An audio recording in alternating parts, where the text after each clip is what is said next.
मांग की लोच के बारे में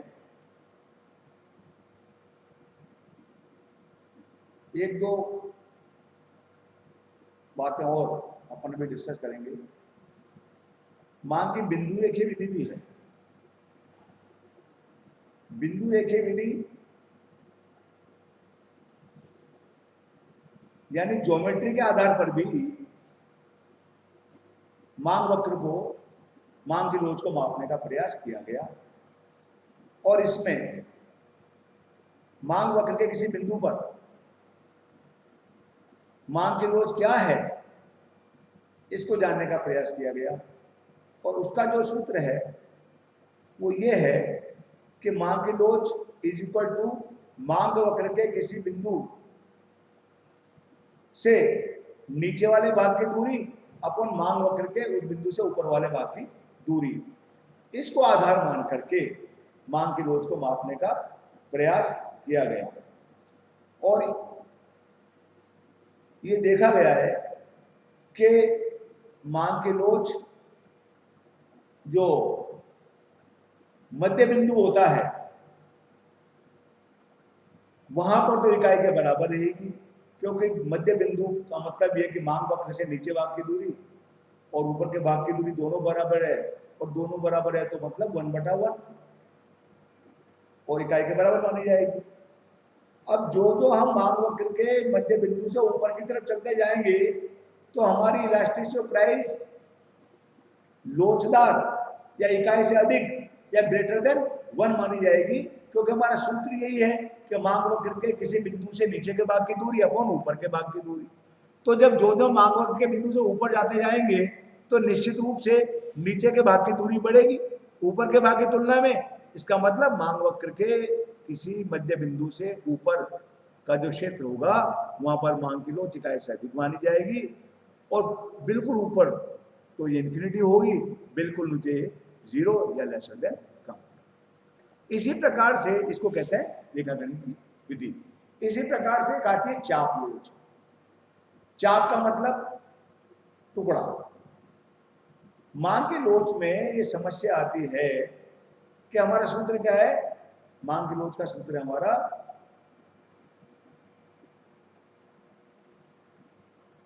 मांग मात्रा में आनुपातिक परिवर्तन पर कीमत में आनुपातिक परिवर्तन, ये सूत्र है, निकालते हैं। परंतु कई बार क्या होता है कि वस्तु की कीमतों में परिवर्तन बहुत ज्यादा आ जाता है, तो समस्या ये आती है कि जब हम कीमत में परिवर्तन की बात करते हैं तो पहले वाली कीमत को बेस माना जाए या बाद वाली कीमत को बेस माना जाए, या पहले वाली मात्रा को बेस माना जाए या बाद वाली मात्रा को बेस माना जाए। तो कहने का मतलब यदि हम ए से बिंदु की तरफ चलते हैं तो परिणाम अलग आते हैं, या बी से बिंदु की तरफ चलते हैं तो परिणाम अलग आते हैं। इस समस्या का समाधान करने के लिए अर्थशास्त्रियों ने मांग की एक अलग विधि का विकास किया जिसको क्या कहते हैं अपन मांग की चापलोच। चापलोच का मतलब ये, चापलोच का मतलब युवा मांग की चापलोच का तात्पर्य एक एवरेज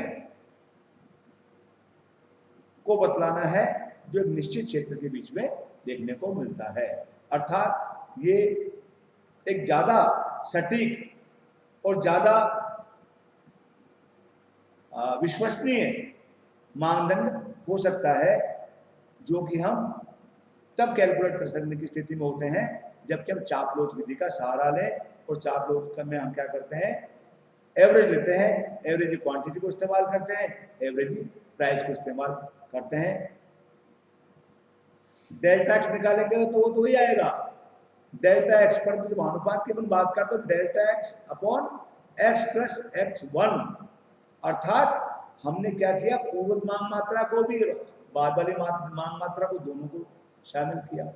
इसी प्रकार से हम प्राइस की बात करें तो डेल्टा पी तो वही रहेगा, परंतु पी प्लस P1 का मतलब हमने पहले वाली प्राइस को भी शामिल किया और बाद वाली प्राइस को भी शामिल किया। तो इसका मतलब हम जब मांग के चापलोच का सहारा लेते हैं तो निश्चित रूप से हमारे परिणाम ज्यादा श्रेष्ठ होते हैं और हमारा सूत्र होगा मांग के चापलोच को ज्ञात करने का, delta x upon x plus x1 upon delta p upon p plus p1। तो delta x upon x into p plus p1 upon delta p, ये क्या कहा जाएगा, मांग की चापलूस का सूत्र कहा जाएगा,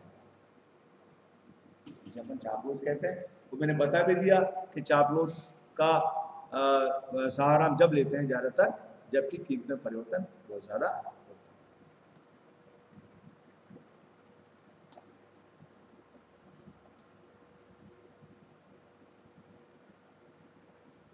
मैं समझता हूं आज के लिए इतना पर्याप्त है।